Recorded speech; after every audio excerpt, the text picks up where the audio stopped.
The Galactic Colosseum had seen many spectacles in its 3,000-year history, but nothing quite like this.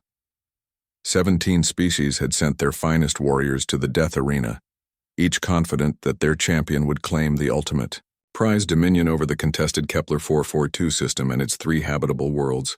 Commander Vexithera of the Zephyrian Empire adjusted her 6 arms, each gripping a different weapon.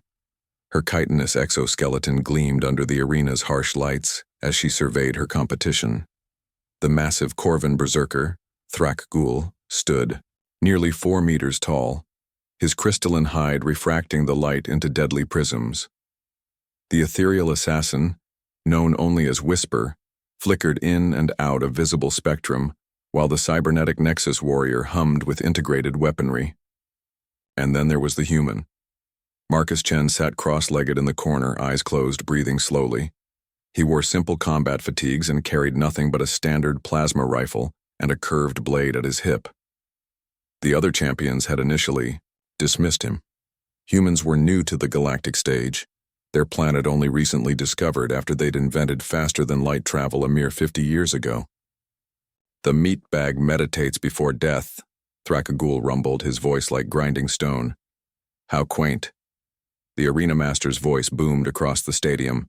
"Champions of 17 worlds. The rules are simple. Survive and claim your species. Rightful place among the stars. Only one may leave this arena alive. Let the trial of dominion begin." The energy barriers dropped.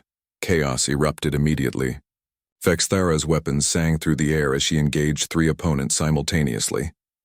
The Nexus warriors' shoulder-mounted cannons blazed, turning a hulking grim fighter into vapor. Whisper materialized behind a reptilian saurian, phasing, a monomolecular blade through his heart. Marcus opened his eyes and moved. What the other champions didn't understand about humans was that they were persistence hunters, evolved to outlast their prey through sheer determination. More importantly, they were pattern recognition specialists, capable of adapting to any threat through observation and creativity. He rolled sideways as Thrak-Gul's massive fist cratered the ground where he'd been sitting. The Corvan was strong and nearly invulnerable, but Marcus had watched him move during the pre-fight ceremonies. The crystalline giant had one weakness: the joints between his armor plates. Marcus didn't try to match strength with strength. Instead, he used the arena's obstacles, leading Thrak-Gul into a chase around the scattered debris. When the Corvan lunged again, Marcus slid between his legs and fired a precise shot into the joint at his ankle. Thrak-Gul roared and stumbled. "Impossible! Your weapon cannot penetrate Corvan armor." "You're right," Marcus replied, dodging another swing. "But superheated plasma expands the metal. Your own armor is crushing your joints." The second shot took out Thrak-Gul's knee. The giant toppled, and Marcus put a final shot through the gap in his neck armor. By now, the other champions had begun to notice the human. What had seemed like an easy target was systematically dismantling opponents who should have been far superior. Vexithera's tactical mind reassessed the threat level. "Focus fire on the human," she commanded the remaining fighters. Marcus dove behind cover as energy bolts and projectiles filled the air. 6 champions remained, and they'd finally recognized him as the primary threat. But this was exactly what he'd wanted. Humans, Marcus knew, had one advantage that no other species in the galaxy possessed. They were the only ones who had evolved in a world where everything was trying to kill them.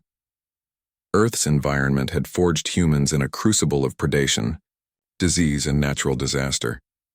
They'd learned to cooperate, to think tactically, and most importantly, to never give up. He triggered the arena's environmental controls, a desperate gambit. The artificial gravity fluctuated, throwing the heavier species off balance. He'd studied the arena's schematics during the waiting period, something none of the others had bothered with. Too confident in their individual prowess, Whisper materialized beside him, monomolecular claws extended. But Marcus had been tracking the assassin's pattern. The ethereal always attacked from the left after phasing.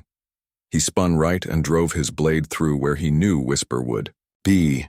The assassin's perfect camouflage failed as his life systems shut down. "How?" Whisper gasped.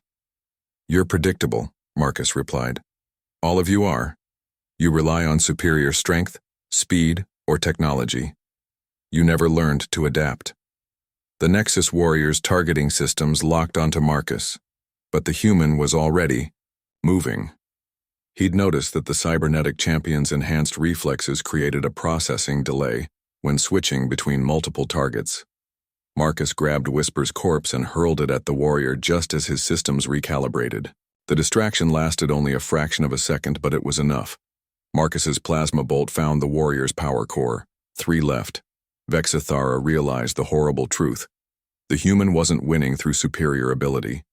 He was winning because he understood them better than they understood themselves. Every species had sent their strongest warrior, but strength alone wasn't enough. The human was a strategist. The remaining fights were brutal, but decisive. Marcus used the arena's environment, turned the champion's strengths against them, and exploited every weakness his pattern recognition mind could identify. When the last enemy fell, he stood alone among the corpses of what had been considered the galaxy's finest warriors. The stadium fell silent. Marcus looked up at the stunned audience, billions of aliens watching across the galaxy. He activated his comm unit. "This is Marcus Chen of Earth," he said, his voice carrying to every corner of known space. "Humanity claims the Kepler system not through conquest but through trial by combat as your laws demand. We didn't win because we're the strongest or the fastest. We won because we refuse to quit, and we learn from everything that tries to kill us." He paused, letting that sink in. "Your champions were individually superior to me in every measurable way, but they fought alone. Humans never fight alone. We carry the lessons of our entire species with us. Every human who ever lived, who ever struggled, who ever refused to surrender when the odds were impossible." The arena doors opened. Marcus Chen walked out, the sole survivor, carrying with him humanity's first major victory in the galactic arena. Behind him lay the bodies of 17 champions who had learned too late that sometimes the weak survive not despite their limitations, but because of them. Earth had announced its arrival among the stars not with superior technology or overwhelming force, but with the one thing that had always defined humanity: the absolute refusal to give up, no matter the odds. The galaxy would never underestimate humans again.